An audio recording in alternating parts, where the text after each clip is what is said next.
挡蓝队少爷的路。好像应该是打起来了。是光明大祭司赐福的地风双系。那位地风双系的大哥怎么称？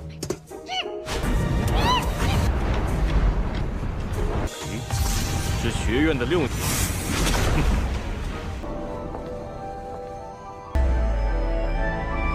级了吧？够了。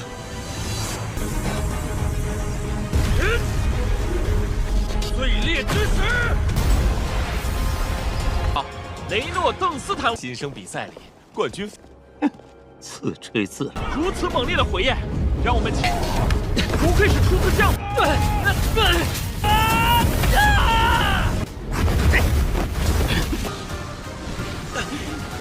就你这样的菜鸡，这又是谁呀？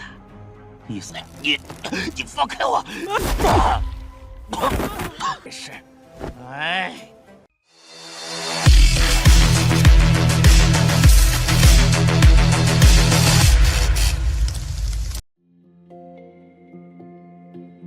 Halo semuanya, selamat datang di Ruang Sinema. Bagaimana kabar kalian semua? Semoga selalu sehat dan baik-baik saja. Pada hari ini kita akan kembali melanjutkan series Donghua Calling Dragon episode ketiga. Cerita berlanjut, di suatu hari kita diperlihatkan oleh keberadaan Lin yang sudah mulai menjadi murid Akademi Arnas. Di sana kita dapat melihat bahwasanya akademi itu merupakan akademi mewah yang diisi oleh para jenius berbakat dari seluruh benua. Namun layaknya lingkungan sekolah pada umumnya, di antara sekian banyak murid, selalu saja ada yang merasa paling hebat. Salah satunya adalah pria berambut merah bernama Ren. Sebagai tuan muda dari sebuah kerajaan, Ren yang arogan langsung membuli seorang murid di sana. Melihat hal demikian, Lily pun bergegas turun tangan untuk menghentikannya. Perdebatan pun sempat terjadi. Tapi karena peraturan akademi melarang keras pertarungan liar, Ren akhirnya pergi sendiri. 不要挡蓝队少爷的路。 好像应该是打起来了。 Setelah insiden kecil itu, cerita berlanjut menuju lebih dalam. Layaknya akademi besar pada umumnya, setiap murid akan tinggal di dalam asrama yang berisi 4 orang.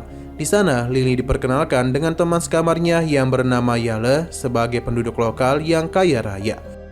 Di sana, Lily diperkenalkan dengan teman sekamarnya yang bernama Yale. Sebagai penduduk lokal yang kaya raya, Yale langsung ganti semua fasilitas asrama dengan miliknya sendiri. Yale juga menjelaskan bahwa para murid diwajibkan mencapai level penyihir 6 agar bisa lulus dari akademi, yang artinya mereka akan tinggal di sini selama bertahun-tahun. Mendengar hal itu, Lily sempat terdiam, memikirkan kondisi keuangan sang ayah yang mungkin akan kesulitan untuk membiayai dirinya. Terlebih lagi, ia akan berada di sini dalam waktu yang sangat lama.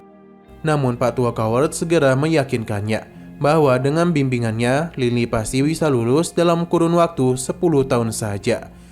Tak lama kemudian, Lily kembali diperkenalkan dengan teman kamar yang lain. Ia bernama Georgie, seorang penyihir elemen api. Ternyata, Georgie juga berasal dari keluarga berada. Sejak pertemuan pertama, ia langsung memberikan hadiah kepada Yale dan Lily. Yale mendapatkan bros mewah berupa bros dari pendeta cahaya agung. Sementara Lily mendapatkan kristal deteksi sihir, sebuah alat yang dapat mengecek kekuatan sihir, dan juga mental kapan saja dan di mana saja. George menjelaskan bahwa yang memberikan hadiah tersebut dengan alasan karena sudah lama mengagumi kisah-kisah prajurit darah naga dari klan Barus. Dan ia juga mengaku kalau ia sudah mengetahui Lily sebagai penyihir ganda yang langka. Di momen serupa, ketika Lily sedang memegang kristal deteksi sihir itu, tiba-tiba saja kristal itu bereaksi dan menunjukkan elemen tanah dan angin yang dikuasai oleh Lily. Tak hanya itu saja, Coward juga tiba-tiba muncul dengan sangat gembira memberitahu kalau Lily sebentar lagi akan menerobos level menjadi ahli sihir level 2. Tak berselang lama, teman kamar terakhir pun akhirnya tiba bersama kakeknya. Ia bernama Reynold Dastan, satu-satunya penyihir elemen api jenius dari klan prajurit terkuat di kerajaan O'Brien. Terlihat Reynold tidaklah datang sendirian. Ia datang bersama kakaknya yang bernama Lomo, yang tampaknya mampu merasakan keberadaan Coward. Oleh karena itu, ia pun langsung buru-buru kembali bersembunyi di dalam cincin. Ketika itu, di antara ketiga teman yang lain, Reynold adalah yang paling menghibur dengan kepribadiannya yang ceria dan penuh tawa. Selepas Lomo pergi, George pun tidak lupa memberikan hadiah pertemuan kepada Reynolds. berupa surat kilat kerajaan yang memungkinkan dia mengirim pesan dengan kecepatan luar biasa. Di waktu yang sama, ketika Yale sudah menyiapkan pesta makan untuk merayakan kebersamaan mereka berempat, suasana justru langsung kacau karena Bebe sudah lebih dahulu menyantap hidangan tersebut. Selain itu, Renaud yang sangat tertarik dengan Bebe mencoba menangkapnya dengan berbagai sihir elemen api. 是光明大祭司赐福的地风双系。那位地风双系的大哥怎么称？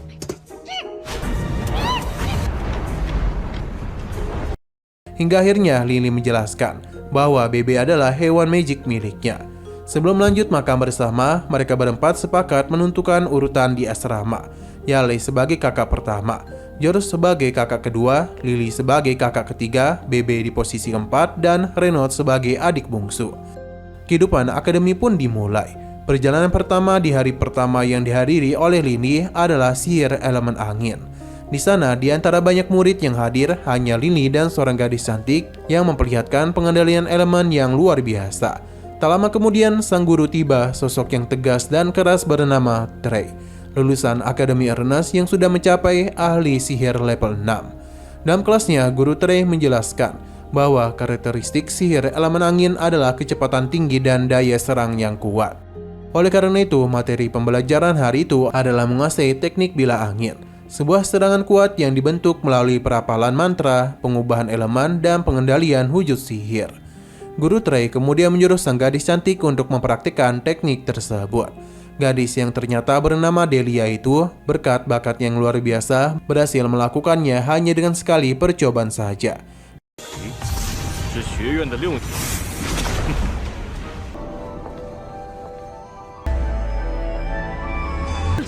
够了。 Namun keberhasilan itu justru membuat guru Trey mengenali Delia sebagai adik dari Dixie. Oleh karena itu, Delia terlihat ingin pamer di depan murid lain. Guru Trey yang memang tegas langsung memberikan teguran. Menurutnya, dunia sihir itu sangatlah luas dan tidak terbatas. Selain itu, Akademi Ernest sendiri secara rutin mengadakan turnamen antara angkatan setiap semester. Jika ingin memperlihatkan kekuatan, lakukanlah di turnamen, bukan di dalam kelasnya. Sesudah kelas berakhir, Lily memutuskan untuk berfokus pada elemen angin terlebih dahulu, agar dia itu bisa lulus secepat mungkin tanpa membebani sang ayah. Di halaman belakang akademi, bukannya mendapatkan arahan dari Pak Tua Coward, beliau yang ternyata sudah mengantuk justru hanya menyuruh Lily mengumpulkan batu koral. Di sanalah secara tidak sengaja Lily menyaksikan Delia yang sedang meluapkan kemarahannya. Ternyata Delia sangat tidak suka berlindung di balik nama kakaknya, yakni Dixie, yang dikenal cukup populer. Ia ingin membuktikan diri bahwa dia adalah Delia dan kekuatannya tidak ada kaitannya dengan popularitas kakaknya. Mendengar hal demikian, Lily hanya berkata bahwa rasa hormat harus diperjuangkan sendiri, bukan diberikan dari orang lain. Jadi jika Delia tidak ingin terus-menerus dikaitkan dengan kakaknya, tinggal buktikan saja. Sejak hari itulah Lily menghabiskan waktunya untuk berlatih tanpa henti. Sesekali dia juga berkumpul bersama teman-teman asramanya. Tetapi fokusnya tetap satu, berlatih, dan berlatih, demi bisa lulus dari akademi secepat mungkin. Hingga akhirnya setelah 1 tahun berlalu, Lily resmi menjadi penyihir level 2. Tak jauh dari sana, guru Trey yang diam-diam mengamati perkembangannya pun tidak menyangka dengan cepatnya kultivasi Lily. Beliau bahkan menyebut Lily sebagai seorang jenius sejati.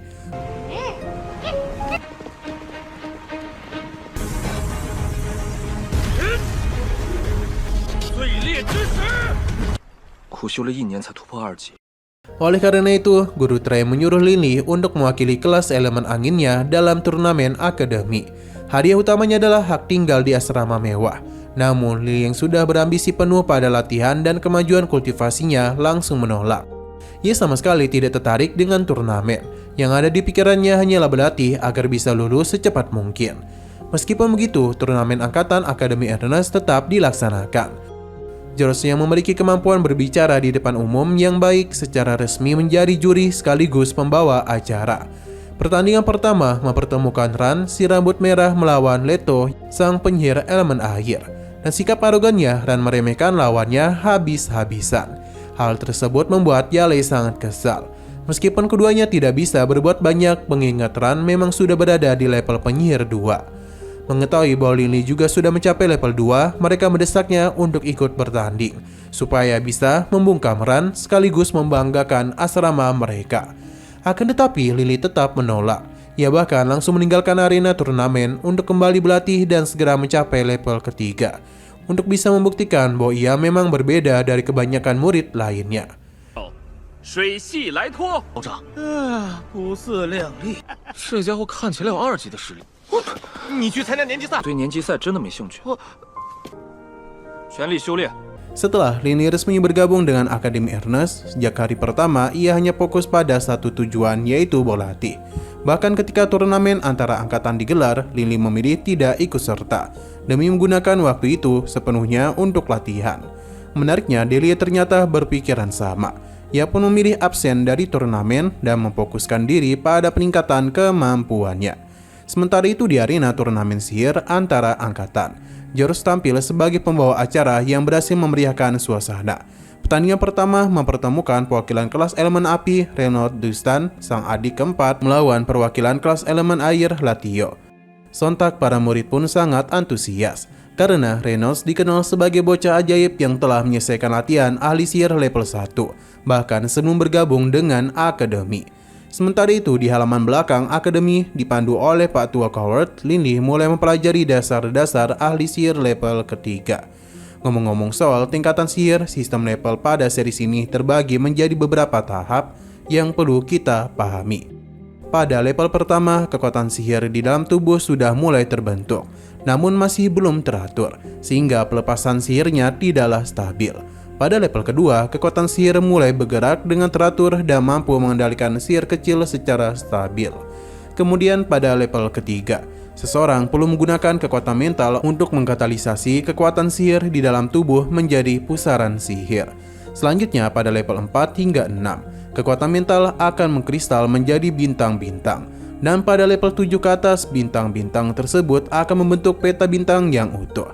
Saat ini, Lin Li selaku tokoh utama kita masih berada di level kedua dan sedang bersiap untuk menerobos ke level ketiga.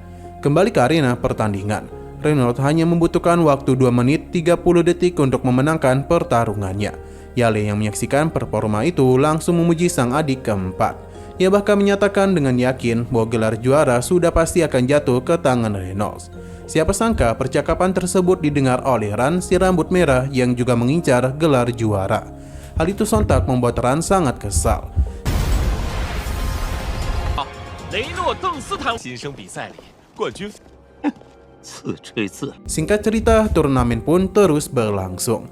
Dari babak penyisihan hingga 8 besar dan semifinal, baik Reynolds maupun Ran sama-sama berhasil menyapu bersih seluruh lawan mereka. Tidak ada satupun yang mampu menahan laju keduanya.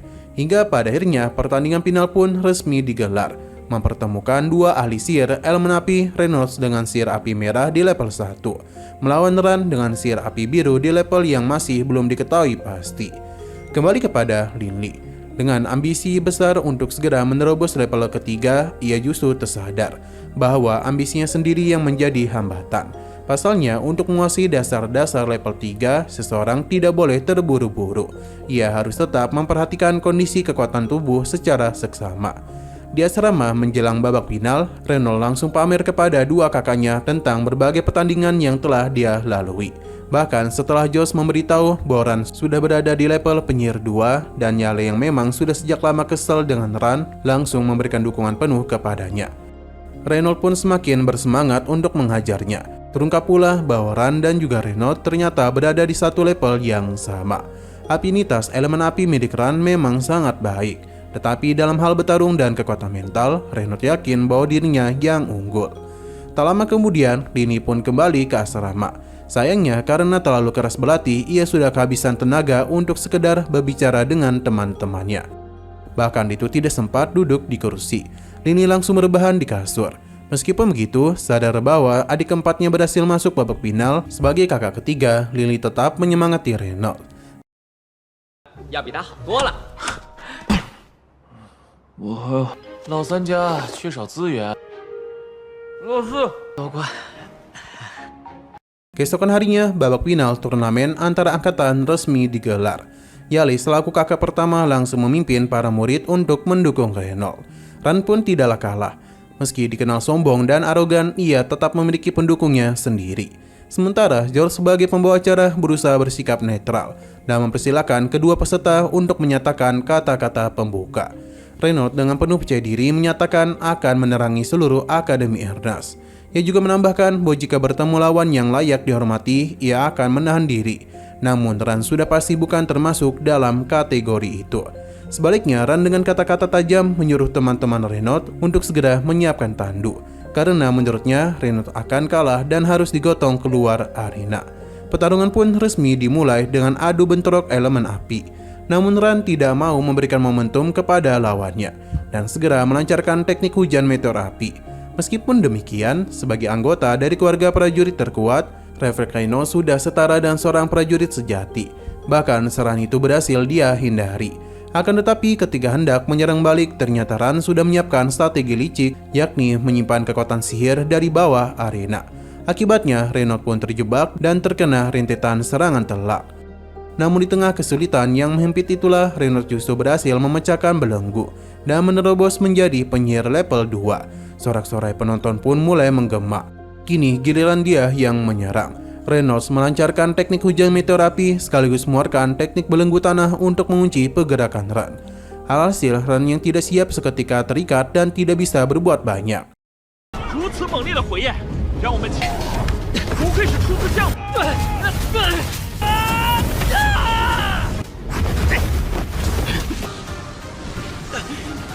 Melihat momen itu, Renault tidak mau menyia-nyiakan kesempatan dan siap memberikan serangan penutup. Tiba-tiba Ran si rambut merah berkata kalau dia memutuskan untuk menyerah.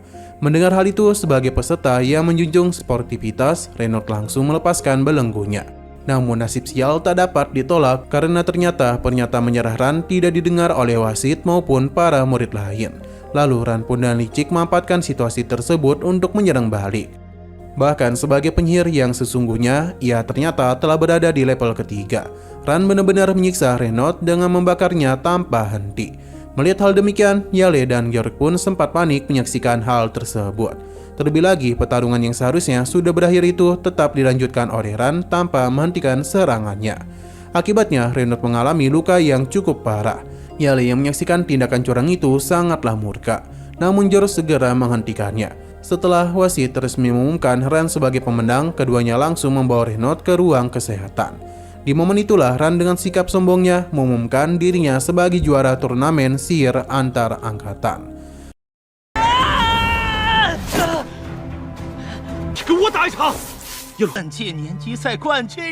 Kembali kepada Lin Li. Dan latihan keras yang dia jalani setiap hari, Lin Li dinyatakan telah memahami dasar-dasar level ketiga. Pada malam harinya, karena turnamen sudah selesai, Akademi Ernest mengadakan pesta untuk seluruh murid. Para murid bebas menikmati hidangan dan minuman yang disediakan. Tak lama kemudian, Lini pun datang dan bergabung ke meja teman-temannya. Di sanalah setelah melihat ekspresi Renault yang amat kesal, Lini baru mengetahui bahwa adik keempatnya itu tak berhasil menjuarai turnamen. Meskipun begitu, George dan Yale berusaha menenangkannya dengan menegaskan bahwa jika pertarungan berlangsung secara adil, Renault lah yang seharusnya menjadi juara. Sehingga mereka pun mencoba untuk move on dan menikmati pesta bersama. Namun belum sempat suasana benar-benar cair, Ran datang bersama dua antek-anteknya menghampiri meja mereka. Tujuannya sederhana, yakni menyombongkan diri dan menghina Renault yang telah kalah.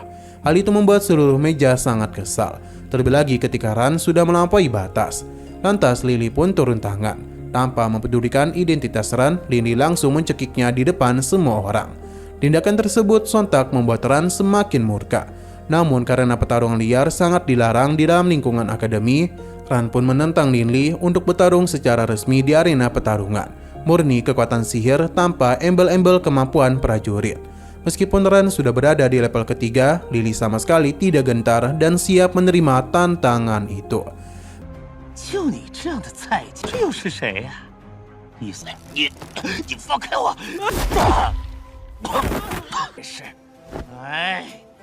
Pada saat itu juga mereka membuat sebuah taruhan. Siapapun yang kalah setiap kali bertemu dengan pemenang harus memutar arah dan menyerahkan 100 koin emas. Akan tetapi karena jumlah itu dirasa terlalu kecil, Yale yang memang adalah sultan langsung mengubahnya. Siapapun yang kalah harus menyerahkan 10.000 koin emas. Kali ini Ran sendiri agak takut. Namun setelah diyakinkan oleh para antek-anteknya bahwa Li Li bukanlah tandingan Ran, mereka pun akhirnya setuju. Duel pun resmi tercatat dan kedua kubu akhirnya membubarkan diri. Meskipun demikian, dan penuh emosi, ia melampiaskan kekesalannya kepada seorang pelayan di sana, hingga memecahkan cangkir minuman, memperlihatkan betapa rapuhnya sikap arogan itu ketika dihadapkan pada perlawanan yang nyata. Nah, sayang sekali lagi seru-serunya, episodenya pun harus bersambung dulu. Namun sebelum kita akhiri, seperti biasa kita akan melihat preview bagian selanjutnya. Kita sekilas diperlihatkan akan pertarungan Lini melawan Ran, yang mana dalam pertarungan itu Lini benar-benar mendapatkan serangan bertubi-tubi dari Ran, hingga membuatnya tertekan. Tak hanya bertarung melawan Ran, di episode 5 nanti Lini juga akan melawan seorang pria berambut putih yang belum kita ketahui namanya. Dan tampaknya pria berambut putih itu adalah seorang ahli sihir berelemen angin sama seperti Lin Li. 想再耍你的低级战士的招数，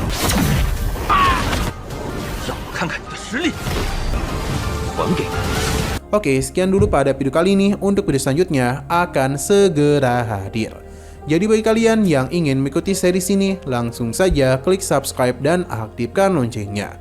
Terima kasih yang sudah menonton video sampai habis. Jika kalian suka pada video ini, klik like dan share ke teman-teman kalian tentang channel ini. Dan ditunggu aja kelanjutannya. Oke, sampai jumpa di video selanjutnya.